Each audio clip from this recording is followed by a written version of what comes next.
PowerPoint that we have right here. We're going to go back a little bit. So I want to go back to what a carcinogen was. And remember, the carcinogens was the last with the mutagen, teratogens, and the carcinogens. These are things that occur in the environment that can cause changes into or cause health issues or changes into the embryo or humans themselves. Okay, so remember with the carcinogen, remember that's exposure to something that's going to cause cancer-causing agents in there. Another one are neurotoxins. So remember with the Minamata Bay incident where the particular family, the mother gave birth to her child, and then the child actually had neurological dysfunctions in there. So a neurotoxin is basically some kind of a chemical that's introduced into the environment to them. It could be ingested by food, exposure to water, exposure to something that could be in the air. But anyway, there is a link here if you'll click it, and it gives you other possible neurotoxins that are out there, what they are. But these are special chemicals out there that cause neurological dysfunctions in humans. Okay. We also have hormonally active agents as well. These are chemicals that are acting out there that can actually act as if estrogen. One of them is actually atrazine, which is a pesticide that is sprayed in the fields, but it runs off into the water. And what happens is it can cause some types of fish and also amphibians to actually have both male and female parts. We're noticing that with if women who are taking the birth control pill, when they go to the bathroom, they flush, whatever their body doesn't absorb get flushed out, and it gets into our wastewater system, which is treated, but unfortunately it cannot treat and pull out any of the birth control pill chemicals that are in there, so therefore they get into the water stream. Off of Pitt County in the Tar River, we have noticed the Tar River keeper has actually noticed that certain types of fish populations do have the male and female parts there. So we're seeing that these estrogen-like chemicals are there. They're causing early pubescence. We're seeing low sperm counts.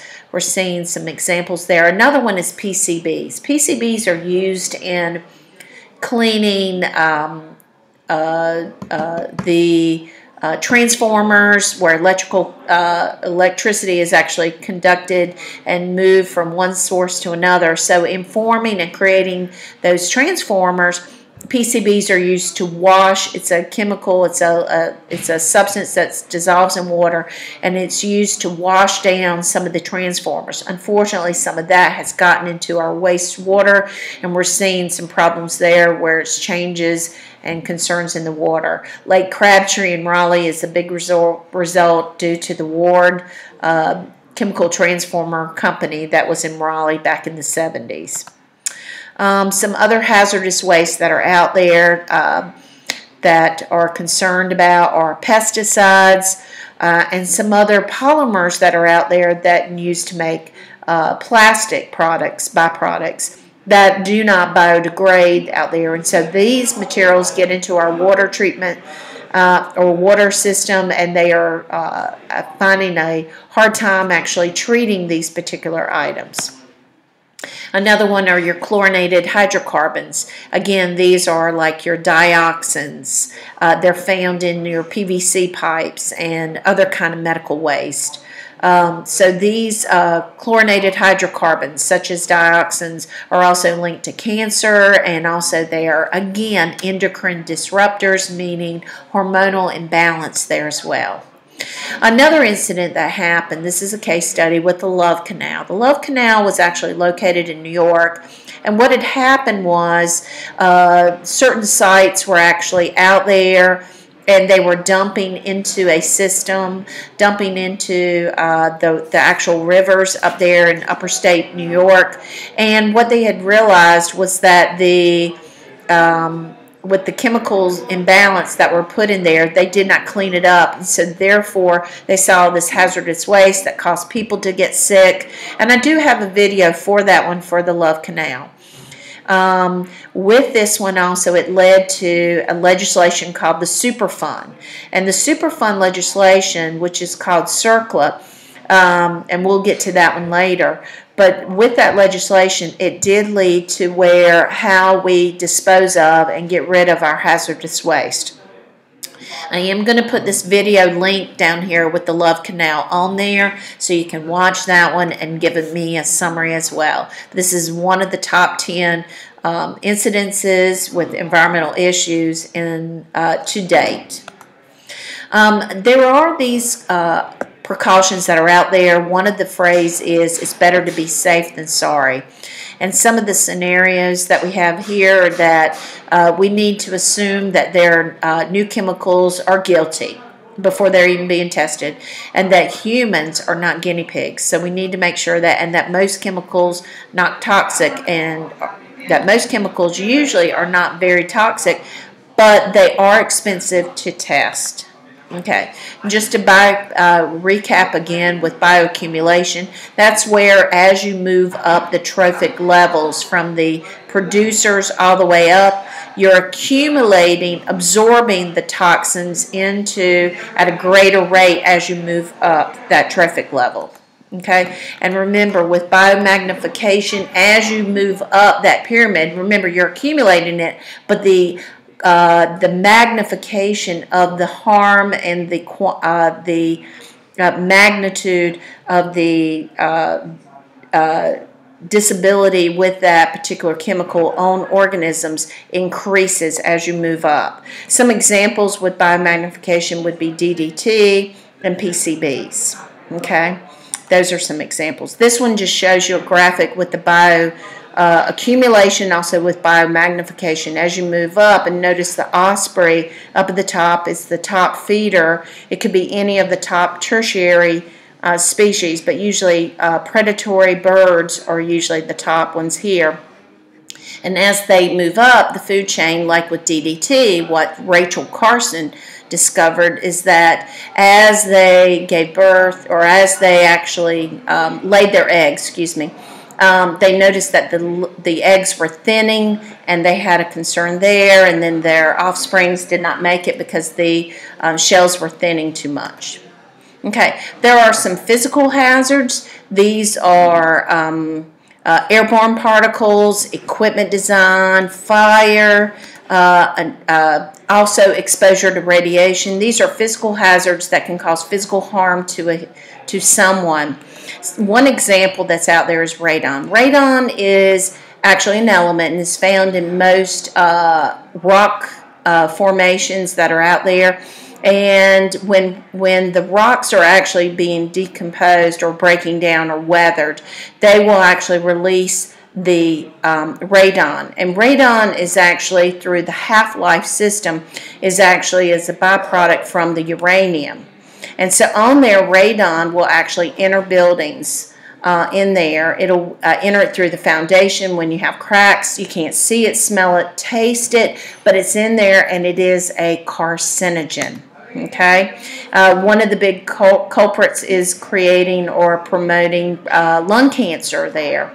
So there are test kits that are out there that you can test your house to check to make sure that it is radon free. If you do have radon, one of the biggest things is to go in and actually seal your foundation. That's the main thing to prevent it from entering your house.